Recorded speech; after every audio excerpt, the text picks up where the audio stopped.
In this lesson, we're going to learn all about equivalent decimals. So if we have a problem like this that says, are the decimals 32.800 and 32.8 equivalent decimals?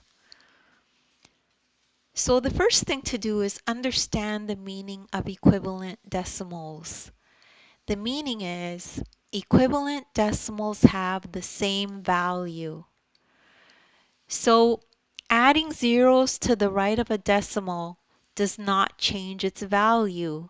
The value is the same as before adding zeros.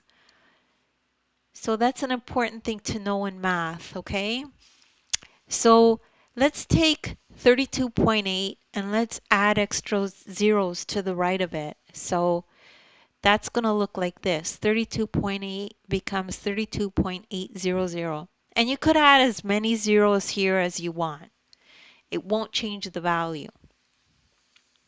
32.800 and 32.8 are equivalent decimals. They have the same value. So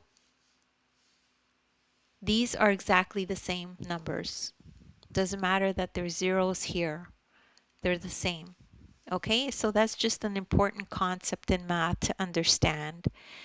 And take a look at the description. There's links there to other videos of mine that are similar to this if you want more of these videos. As well, take a look at the ebook. You could download it. In the ebook, you'll find this exact lesson, and you can follow along in the ebook as you watch the video. There's a link in the ebook. It'll take you right to this lesson. Please remember to like and subscribe, and thank you so much for listening.